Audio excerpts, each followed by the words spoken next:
모세는 지금까지 세 편의 설교를 통해서 하나님 백성으로서 지켜야 될 율례에 대해 이야기했습니다. 이제 자신의 죽음이 임박함을 느끼고는 해왔던 일들을 하나하나 정리하기 시작합니다. 1절부터 8절을 보면 이스라엘을 이끌어가야 될 이 지도자가 모세에서 여호수아로 바뀌고 출애굽 2세대와 여호수아에게 마지막으로 격려하는 내용입니다. 모세는 자신이 나이가 이제는 120세가 되어서 더 이상 출입할 수 없고 하나님 말씀하신 대로 요단을 건너 가나안 땅에 들어갈 수 없다라고 이야기합니다. 모세가 이스라엘 백성들을 애굽에서 이끌어내기 위해 바로 왕 앞에 섰던 때의 나이는 80세입니다. 그 이후 40년간 이스라엘의 지도자로서 파란만장한 삶을 살아왔습니다. 건강해도 80을 산다는 건 쉬운 일이 아닌데 120세를 살았다는 것은 바로 하나님의 은혜였죠. 모세가 죽을 때 그 눈이 흐리지 아니하였고 기력이 쇠하지 아니하였다라고 말할 정도로 다른 사람에 비해서 죽을 때까지 건강하였다고는 하지만 전쟁과 같이 어렵고 힘든 상황에서 이스라엘을 이끌어간다는 건 많은 어려움이 있었습니다. 더욱이 자신이 해야 할 일이 끝나고 이제 후계자에게 그 권한을 위임할 때가 왔다는 것을 알았기 때문에 자신의 사명은 여기까지이다. 죽음이 가까이 이르렀다는 것을 에둘러서 이야기했던 겁니다. 모세는 이제 새로운 지도자 여호수아와 함께 가나안 땅에 들어갈 이스라엘 백성들에게 무엇보다도 하나님의 동행하심과 도우심을 이야기하고 있습니다. 3절을 보면 여호와께서 이미 말씀하신 것과 같이 내 하나님 여호와께서 너보다 먼저 건너가사 이 민족들을 내 앞에서 멸하시고 내가 그 땅을 차지할 것이며 여호수아는 내 앞에서 건너갈지라. 건장하고 전투에 능한 여호수아가 앞으로 이스라엘을 이끌게 될 거라는 이 말은 모세라는 훌륭한 지도자를 이제 잃고 상심에 빠질 이스라엘 백성들에게 새로운 희망과 용기를 주는 말이었습니다. 하지만 이 말을 좀 전체적으로 살펴보면 이스라엘의 진정한 지도자는 모세도 아니고 여호수아도 아니고 바로 하나님이라는 사실을 이야기해 줍니다. 하나님은 이스라엘을 위해서 가나안 땅을 예배해 놓으신 여호와 이레의 하나님이고 모든 대적을 물리치시고 이스라엘에게 승리를 가져다 주시는 여호와 니시의 하나님이십니다. 눈에 보이는 이스라엘 지도자는 모세에서 여호수아로 바뀌게 되지만 하나님의 구속 계획은 변함이 없으시다는 말입니다. 하나님이 이스라엘 앞에 가시면서 이미 아모리 왕 시온과 바산 왕 옥을 멸하셨던 것처럼 가나안 족속들에게도 그렇게 행하신다는 거죠. 가나안 정복이라는 하나님의 명령을 수행하는 이스라엘은 하나님을 믿고 하나님의 권위와 능력을 의지하며 그 일을 감당하면 되었습니다. 이스라엘에게 가나안 땅을 주시겠다는 하나님의 약속은 반드시 이루어집니다. 그런데 이 약속은 이스라엘이 두려워하거나 무서워해서는 이루어질 수가 없습니다. 전쟁을 앞둔 군인에게 가장 큰 적은 두려움과 걱정이라는 거죠. 모세는 이스라엘 백성들에게 하나님께서 너희를 버리지 않으시고 너희를 떠나지 않으시고 너희와 함께 하시니 강하고 담대하라라고 명령합니다. 이렇게 명령을 한 이유가 있습니다. 출애굽 1세대가 가나안 근처에 일찍 도착했지만 가나안 족속을 보고 두려워해서 하나님을 원망했고 40년을 광야를 떠도는 생활을 했습니다. 결국 여호수아 갈렙 외에는 아무도 가나안 땅을 들어가지 못했기 때문이죠. 그래서 하나님은 하나님 백성이 실패하도록 방심하거나 방치해버리지 않으시며 돌보시고 함께한다는 사실을 강조함으로써 이스라엘 백성들의 그 몸과 마음을 무장시키고 있었던 겁니다. 7절을 보면 모세가 이스라엘 백성들에게 당부했던 말은 다시 한번 이스라엘 전체 회중 앞에서 여호수아에게 이야기합니다. 이렇게 함으로써 이제 이스라엘 백성들에게 여호수아가 자신의 뒤를 이으는 후계자라는 사실을 각인시키고 백성들이 여호수아를 잘 따르도록 하며 여호수아에게는 지도자로서의 그 책임감을 일깨워 주었습니다. 여호수아는 가나안 정탐을 직접 했습니다. 그래서 가나안 족속이 어떤지 그 가나안 지형이 어떤지 잘 알고 있었죠. 하나님께서 너와 함께 하시고 떠나지 아니하시고 버리지 아니하시니 두려워하지 말라 놀라지 말라라는 이 말은 여호수아에게 큰 위로가 되었습니다. 하나님이 함께 하시기 때문에 여호수아는 강한 지도력을 발휘할 수 있었고 가나안 족속을 무서워할 필요가 없었던 거죠. 9절부터 13절까지의 말씀을 보면 지금까지 모압 평지에서 모세가 이스라엘 백성들에게 이야기했던 율법을 기록해서 제사장들과 또한 장로들에게 주고 그들에게 율법과 관련된 명령을 하게 됩니다. 9절을 보면 모세가 이 율법을 써서 여호와의 언약궤를 매는 레위 자손 제사장들과 이스라엘 모든 장로들에게 주었다라고 이야기합니다. 여기서 율법은 하나님께서 모세를 통해 이스라엘에게 주신 여러 법조문들 또 교훈들로서 그들의 종교생활, 개인생활, 사회생활과 직접 관련된 모든 규례들을 말합니다. 지금까지 모세의 입을 통해서 이스라엘 백성들에게 전해졌지만 이제 앞으로는 이 기록된 책을 통해서 하나님의 말씀이 전해지게 됩니다. 모세가 율법을 기록해서 백성들에게 준 것은 바로 이스라엘의 후손들이 지속적으로 그 하나님의 말씀이 길잡이가 되게 하려는 의도 때문이었죠. 모세는 명령합니다. 매 7년 끝에 곧 면제년의 초막절에 온 이스라엘이 내 하나님 여호와 앞에 그가 택하신 곳에 모일 때에 이 율법을 낭독하여 온 이스라엘에게 듣게 하라. 면제년이란 바로 7년마다 오는 안식년을 가리킵니다. 초막절은 장막절이라 불리는 절기인데 출애굽 해방과 광야에서의 장막 생활을 기념하고 땅의 소출을 수확한 것에 대해서 감사하는 절기입니다. 종교력으로는 7월 15일부터 일주일간 지키게 됩니다. 이스라엘의 만 20세 이상 남자들은 6월절, 77절, 초막절 이 세 개의 절기를 하나님께서 택하신 중앙성소에 와서 지켜야 했습니다. 그런데 이 7년마다 찾아오는 안식년의 장막절에는 20세 이상의 남자들뿐만 아니라 남녀노소, 더 나아가서는 이스라엘 거주하는 외국인들까지도 함께 모였습니다. 이때 율법을 낭독해 주라고 이야기합니다. 단순히 율법을 가르치기 위해서가 아니었습니다. 이스라엘이 지난 40년간 광야에서 고생했던 것들을 깊이 회상하고 현재 그들이 가나안 땅에서 누리고 있는 이 복된 생활에 대해서 하나님 앞에 감사하며 과연 이스라엘 백성들이 얼마나 충실하게 말씀대로 살아왔는지를 철저하게 점검케 하려는 의도였던 겁니다. 그런데 한번 낭독하는 것으로는 율법을 기억하고 또 지켜 행하는 것에는 어려움이 있죠. 그래서 모세는 낭독하는 것만뿐만 아니라 그것을 가르치고 지켜 행하게 합니다. 이스라엘 백성에게 율법의 내용을 가르치고 지켜 행하도록 하는 것은 결코 쉬운 일은 아니었습니다. 하지만 율법을 지켜 행하는 것은 이스라엘의 미래를 성패를 결정하는 가장 중요한 일이었습니다. 모든 제사장들과 장로들은 이 일을 성실하게 감당해야 했죠. 이들뿐만 아니라 가정에서 부모들은 출애굽의 경험과 율법을 잘 모르는 자녀들에게 힘써 가르쳐서 하나님을 경외하도록 하고 그 말씀에 순종하도록 살아가도록 지도해야 했습니다. 하나님은 모세가 죽기 전에 해야 할 일에 대해서 말씀하십니다. 여호수아와 함께 회막으로 나오라고 말씀하시고 직접 여호수아에게 명령을 내리겠다고 이야기합니다. 명령을 내린다는 이 말은 어떤 사람에게 정식으로 직분을 주어서 책임을 맡긴다라는 의미입니다. 여호수아는 이전까지 어느 정도 모세의 권한을 대행하고 있었는데 이제는 하나님께 직접 권한을 부여받게 됩니다.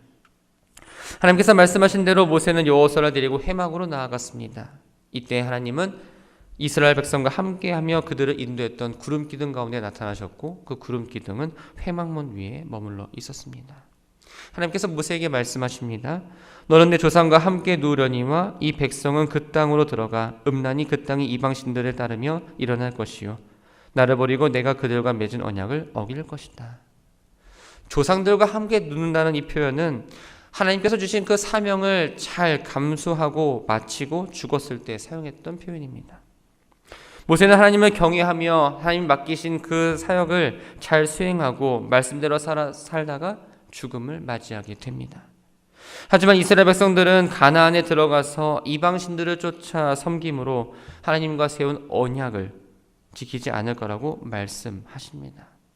실제로 가나안에 들어가서 한 세대가 지나기도 전에 하나님을 배반하고 우상을 숭배하기 시작합니다. 이스라엘 하나님을 버렸습니다. 그러자 하나님도 이스라엘을 버리십니다. 17절을 보면 내 얼굴을 숨겨 그들에게 보이지 않게 할 것이다. 구원의 손이 짧거나 듣는 귀가 둔하여서가 아닙니다. 그들이 저지른 죄악 때문이었습니다. 하나님께서 분노하셔서 더 이상 이스라엘에게 은혜와 평강을 베풀지 않으시기에 이스라엘은 고통을 당할 수밖에 없었던 거죠. 가나안 땅에 재앙이 임하면 이스라엘은 우리 하나님이 우리 가운데 계시지 않아서 우리가 이런 재앙을 겪는 것이 아니냐라고 할 거라고 이야기합니다. 이스라엘은 재앙의 원인을 단순히 하나님의 부재라고만 생각했습니다. 하지만 이들이 겪는 재앙의 근본적인 원인은 바로 이스라엘이 우상을 숭배했기 때문입니다. 하나님은 모세와 여호수아에게 노래를 써서 백성들에게 가르치라고 말씀하십니다. 이 노래는 내일 살펴볼 32장에 기록된 이스라엘 배반과 하나님의 심판에 대한 노래입니다.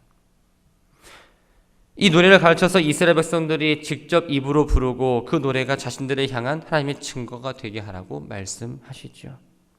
훗날 이스라엘이 범죄에서 환난과 재앙을 당하게 되면 그들은 분명 하나님께서 이스라엘과 맺은 언약을 외면하고 도와주지 않는다라고 원망할 게 뻔했기 때문입니다. 그때 그 노래가 이스라엘이 당하는 모든 환난과 재앙의 원인이 자신들이 저지른 죄악 때문이라는 것을 알려주는 확실한 증거가 되게 한다는 거죠. 그렇게 되면 이스라엘 백성들은 하나님에 대해서 원망할 수 없고 자신들의 죄를 자복하며 하나님의 자비를 구할 수밖에 없게 됩니다. 20절을 보면 하나님께서 이스라엘 조상에게 맹세하신 대로 언약을 신실하게 지키셔서 이스라엘이 가나안 땅에 들어가면 축복과 번영 가운데 살아가게 되지만 이러한 하나님의 은혜를 저버리고 이방신을 섬기게 한다고 이야기합니다. 처음에는 하나님의 은혜라고 깨달았습니다.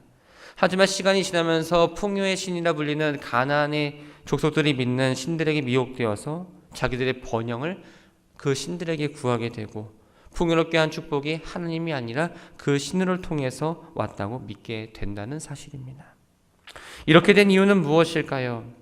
하나님을 위해서든지 또 자기들을 위해서든지 아무런 형상이나 주상을 만들지 말라는 명령을 하셨는데도 불구하고 그 땅의 거민들과 언약을 세우고 그들이 섬기는 신의 단을 헐지 않았으며 오히려 이방 신들을 섬기고 자기들을 위한 신상을 세웠기 때문입니다. 하나님께서는 자기의 자녀를 양육하시는 것처럼 이스라엘을 먹이고 배불리시게 하셨지만 그들은 도리어 마음을 강팍하게 해서 하나님의 말씀을 욕된 것을 여기고 그 말씀에 순종하지 않았습니다. 그런데 하나님을 배반하고 목을 곧게 하였기 때문에 이미 예고되었던 재앙과 저주를 피할 수가 없게 되었던 겁니다. 하나님은 이스라엘 요단강을 건너 가나안 땅에 들어가기 전에 그들이 소망하는 게 무엇인지를 알고 계셨습니다. 또 이스라엘의 재앙이나 환난을 당하게 되면 어떤 반응을 보일지도 이미 알고 계셨죠. 그래서 하나님은 이스라엘 자손들이 이 타락하여 심판받을 때 그들이 불렀던 이 노래를 증인으로 삼아 자신들을 심판하는 게 정당한 것을 알려주고 하나님께 회개하고 돌아오고자 그 노래를 하라고 알려주셨던 겁니다. 모세는 하나님의 말씀을 듣는 그날에 바로 노래를 기록했고 이스라엘 백성들에게 가르칩니다. 23절을 보면 하나님께서 모세를 통하지 않고 처음으로 여호수아에게 직접 감당해야 될 임무가 무엇인지 말씀하십니다. 그리고 너와 함께 하겠다는 약속과 함께 강하고 담대하라고 격려해 주시죠. 이로써 여호수아는 하나님으로부터 이제 이스라엘 지도권을 직접 위임받게 됩니다. 모세는 이제 죽게 되고 여호수아가 모세의 일을 대신 맡아 이스라엘 이끌고 가나안 땅에 들어가야 하는 역할을 맡게 됩니다. 24절부터 30절까지의 말씀은 모세가 마지막으로 행한 사역들을 요약하고 정리하는 내용입니다. 모세는 자신의 사역을 마무리하면서 모든 율법을 책에 기록하여 레위인들로 하여금 하나님의 언약궤 옆에 보관하게 합니다. 그리고 이스라엘 각 지파의 장로들과 관리들에게 하나님이 말씀하신 경고의 노래를 들려주고 하늘과 땅을 증거로 삼겠다라고 이야기합니다.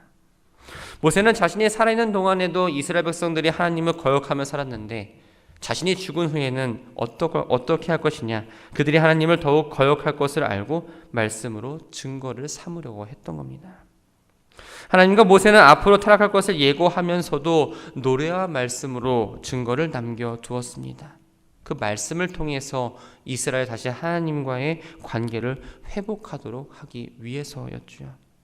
실제로 열왕기하 23장 1절부터 3절까지의 말씀을 보면 이스라엘 백성들이 타락하여 우상숭배 범죄에 빠졌을 때 요시야 왕이 하나님의 율법책을 그들에게 읽어주어서 자신들의 죄를 깨닫게 합니다. 그리고 회개가 일어나는 역사가 나오죠. 만약 율법책이 없었더라면 이들은 회개할 근거를 얻지 못했을 겁니다. 모세는 마지막으로 이스라엘 백성들을 대표하여 모인 장로들과 관리들 앞에서 하나님이 하신 경고의 노래를 들려줌으로써 이스라엘 백성들을 바르게 지도해야 될 책임감을 강하게 느끼게 하고, 이것은 대표로 모인 사람들뿐만 아니라 이스라엘 전체 모든 사람들에게 알려준 것과 다름이 없다라고 이야기하며 오늘의 말씀을 마무리합니다. 말씀을 정리합니다. 모세에서 여호수아로 이스라엘을 이끄는 지도자는 바뀝니다. 하지만 이스라엘을 지도하시는 분은 변하지 않습니다. 오직 하나님 한 분이신 거죠. 아브라함이 이삭을 번제로 드리라는 명령을 수행하고자 모리아 산으로 갔을 때 하나님은 앞서 가셔서 이삭을 대신할 제물을 준비해 두시고 아브라함이 오기를 기다리셨습니다. 하나님께서 준비하신다는 의미의 여호와이라는 말이 여기서 유래가 됩니다.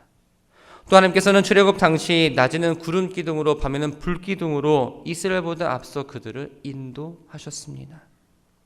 이처럼 하나님 백성을 살아가는 우리는 내 생각, 내 계획이 아니라 하나님께서 인도하심을 따라 살아내야 합니다. 하나님은 우리보다 앞서 가셔서 우리가 가야 될 그 길 가운데에 장애물들을 하나하나 제거해 주시고 그 뒤를 따라갈 수 있도록 인도하시고 보호하신다는 사실입니다. 우리는 그저 그 뒤를 따라가면서 하나님이 마련하신 은혜와 축복을 누리며 살아가면 됩니다. 이렇게 하려면 우리는 하나님을 먼저 온전히 신뢰해야 합니다. 하나님을 신뢰하는 마음이 있을 때, 하나님을 사랑할 때 하나님의 말씀에 순종할 수가 있습니다. 하나님은 우리가 가야 할 길을 인도하실 뿐만 아니라 살아갈 수 있는 능력과 여건까지도 마련해 주시는 분이십니다. 하나님께서 주신 그 힘과 능력, 하나님의 명령을 순종한다면 그것을 가지고 우리는 담대하게 살아낼 수 있다라는 거죠. 사랑하는 성도 여러분, 하나님이 여러분과 함께 하신다는 걸 믿으십니까? 그렇다면 하나님께 맡기고 하나님의 인도하심에 여쭙고 나아가는 성도들 되기를 바랍니다. 하나님이 나와 함께 하신다는 것을 믿기에 어떤 상황에서도 우리는 두려워하지 않고 담대하게 나아갈 수 있습니다. 우리의 걱정과 염려, 그것이 계속 마음속에 들어온다면 먼저 하나님과의 나의 관계를 돌아보시기 바랍니다. 오늘이라는 시간은 새롭게 살게 되었습니다. 이 시간이 지나온 날들과 비슷할 수도 있고 전혀 새로운 일들로 만들어지는 시간일 수도 있습니다. 내 생각, 내 경험을 의지해서 살아가는 시간이 아니라 오늘 한날 하나님께 의지하고 어떠한 일이 닥쳐도 주님이 나와 함께 하심을 믿으며 담대히 살아내는 우리 모두가 되기를 주님의 이름으로 축원합니다.